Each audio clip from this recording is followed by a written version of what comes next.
जोड़ों के दर्द की समस्या दिन प्रतिदिन बढ़ती जा रही है। गर्दन में दर्द हो, कमर में दर्द हो, फ्रोजन शोल्डर हो गया है, घुटनों में दर्द तो लगभग लगभग 40 से 45 साल के बाद सबको ही हो रहा है। किसी की कोहनी में प्रॉब्लम आ रही है, एड़ियों में दर्द हो रहा है।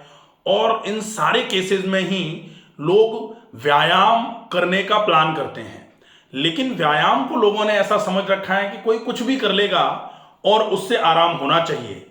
लेकिन व्यायाम के लिए मैं बता दूं कि व्यायाम सिर्फ जोड़ों के दर्द में ही नहीं, व्यायाम तो आपके फैटी लिवर में, डायबिटीज में, बढ़े हुए बीपी में, कम होते हुए बीपी में, हार्ट की बीमारियों में, या फिर फेफड़ों की समस्याओं में, थायराइड की प्रॉब्लम में, या फिर पेट से संबंधित जितने भी विकार होते हैं, acidity, gastric trouble, constipation, IBS, colitis, इन सब में स्पेसिफिक तरीके के व्यायाम होते हैं। लेकिन व्यायाम को लोगों ने ऐसा समझ रखा है कि व्यायाम तो क्या है, कोई भी कर लेगा और कोई भी बता भी देगा, लेकिन ऐसा नहीं होता है। व्यायाम ठीक वैसे हैं जैसे मेडिकल स्टोर होता है। मेडिकल स्टोर में हर बीमारी की दवाइयां होती हैं, लेकिन किस दवाई को किस बीमारी में दिया जाना है, पहली तो ये बात। और उसके बाद उस बीमारी में वो दवाई दी जाती है तो उसकी पोटेंसी कितनी होनी चाहिए, ये बात। और फिर उसको एक बार देना है कि 2 बार देना है कि दिन में 3 बार देना है, ये बात।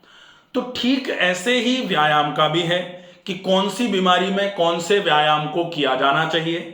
कौन सा बीमारी, जैसे होता है ना कि आप एलर्जी टेस्ट कराते हो ड्रग का, कि आपको ये वाली एंटीबायोटिक से एलर्जी है तो आप ये वाली एंटीबायोटिक तो किसी भी बीमारी में नहीं दे सकते।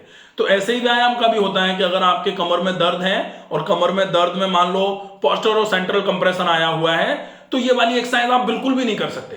तो what to use and what to avoid, ये दोनों ही चीजें व्यायाम के अंतर्गत रखी जाती हैं। तो बड़ा ही स्पेसिफिक प्रोसेस है, और स्पेसिफिक प्रोसेस है तो फिर आपको उस स्पेसिफिसिटी के हिसाब से ही व्यायाम का उपयोग बीमारियों को दूर करने के हिसाब से करना चाहिए। नहीं तो क्या होता है कि बीमारी में आप व्यायाम तो कर रहे हैं, जैसे आजकल मेरे पास जितने भी लोग आते हैं सारे के सारे ही कहते हैं कि हम तो योगा कर रहे हैं, और योगा कर रहे हैं उसके बाद भी बीमार हैं, कर भी रहे हैं और बीमारी बढ़ती भी जा रही है। चलो मान लेते हैं कि कर लेते थोड़ा बहुत कर रहे हैं तो बीमारी रुकी तो है, सही तो नहीं हो रही लेकिन रुकी हुई है, लेकिन बीमारी बढ़ती जा रही है, दिन दूनी रात चौगुनी बढ़ रही है, हम कर रहे हैं। तो निश्चित ही कहीं ना कहीं मिस्टेक है और उस मिस्टेक को सुधारने की आवश्यकता है। कैसे सुधार सकते हैं? सबसे पहला काम कि आप बीमारी के अनुरूप कौन सा व्यायाम आपको करना है, उसकी जानकारी पूरी रखने वाले को आप अच्छे तरीके से कंसल्ट करिए, और वो आपको ये बताएंगे कि कौन सा व्यायाम आपके लिए अनुकूल है, कौन से व्यायाम को आपको कितनी बार, कितनी देर तक एक बार में करना है, दिन में कितनी बार रिपीट करना है। उसके बाद कौन से व्यायाम को आपको बिल्कुल अवॉइड करना है, आप किस व्यायाम को बिल्कुल भी नहीं करें, इसका आपको ध्यान में रखना होगा। इसके बाद फिर कोशिश करते हैं कि आप जो व्यायाम कर रहे हो उसको 1 दिन, 2 दिन, 5 दिन, क्योंकि आसन, योग तो खैर बहुत ही बड़ा टॉपिक है, व्यायाम और योग में भी बहुत अंतर होता है।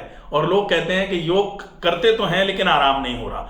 तो योग में आसन जो है, जो जिसको सामान्य तौर पर लोग पूरा योग कह देते हैं कि हम तो योग की क्लास में जा रहे हैं, और उस योग की क्लास में क्या हो रहा है, उस योग की क्लास में आप हाथ टेढ़े मेढ़े करके इधर उधर घुमा घुमू के वापस आ जाते हैं, तो उसको आसन बोलते हैं। और उस आसन का एक तरीका होता है प्रयत्न शैथिल्यम अनंत समापतिभ्याम, लंबे समय तक आप एक अवस्था में बैठे हुए सुख के आभास तक जब तक नहीं आ जाते, सुख का आभास आपको जब तक होना चालू नहीं हो जाता है, तब तक आप शिथिलता का अभ्यास करते रहिए, करते रहिए, करते रहिए। जब आप एक आसन में, एक स्थिति में बहुत लंबे समय तक बिना किसी पीड़ा के सुखपूर्वक बैठने की स्थिति में आ जाएंगे, तब उस स्थिति को आसन कहा जाएगा। और लोग कहते हैं हम तो करते हैं। तो ये आपको समझने की आवश्यकता है, और अगर आपने ये समझ करके प्रॉपर तरीके से कर लिया तो निश्चित ही मेरे हिसाब से तो कोई रोग ऐसा नहीं है कि आप सही तरीके से, व्यायाम के लिए कहा जाता है व्यायामात् लभते स्वास्थ्यम दीर्घायुष्यम बलम सुखम। तो व्यायाम जो है ना वो स्वास्थ्य तो देता ही है, दीर्घ आयु, बल और सुख भी देता है, लेकिन कब देगा? जब आप अच्छे तरीके से व्यायाम करेंगे। और वो तरीके जो हैं वो आपके लिए क्या होना चाहिए। अच्छा, तरीके भी होता है कि जैसे एक आसन कोई कैसे कर रहा है, तो जरूरी नहीं है कि जो आसन की सही विधि है उस विधि का फॉलोअप एक दिन में ही करके कोई पूर्ण आसन पे पहुंच जाए, जरूरी नहीं है। तो उसके लिए थोड़े वेरिएशन निकाले गए हैं कि आप बीमार हैं तो इस आसन को इस विधि अनुसार ही, विधि का फॉलोअप तो करना पड़ेगा, उस विधि अनुसार आप पूरा नहीं कर पा रहे हैं तो आज 10% कर लिया, कल 15% पे पहुंचेंगे, फिर 20 पे पहुंचेंगे, फिर 30 पे पहुंचेंगे, एक दिन 70 पे पहुंच जाएंगे, एक समय आएगा 90% होना चालू हो जाएगा।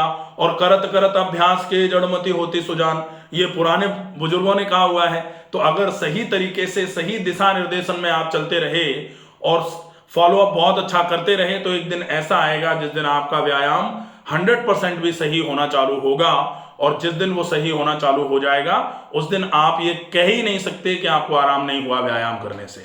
तो व्यायाम की तो इतनी महत्ता है, लेकिन व्यायाम की महत्ता जहां लोग धूमिल कर देते हैं वहां थोड़ा सा ये ध्यान में रखने की आवश्यकता है कि व्यायाम, अच्छा दूसरा, व्यायाम आप करने के लिए शरीर को तैयार करिए। पहले तो व्यायाम कोई ऐसा नहीं होता कि सवेरे जागे और आंखें ऐसे ऐसे करके और व्यायाम करने पहुंच गए, ऐसा नहीं होना चाहिए। दूसरा, व्यायाम करने की जगह का निर्धारण भी बड़े हिसाब से होता है, व्यायाम कहां होगा उस जगह का चुनाव भी बड़े हिसाब से करना पड़ता है।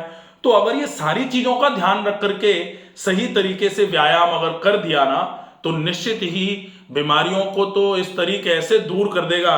कहा ही जाता है युक्ताहार विहारस्य, ये भगवान श्री कृष्ण ने बोला है, युक्ताहार विहारस्य युक्त चेष्टस्य कर्मसु युक्त स्वप्नावबोधस्य योगो भवति दुःखः।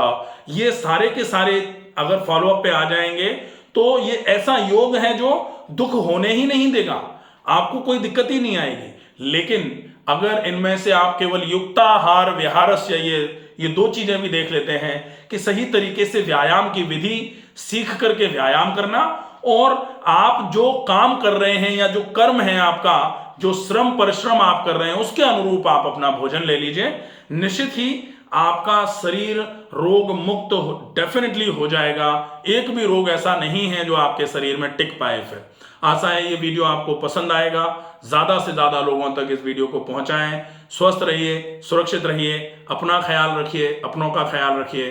धन्यवाद।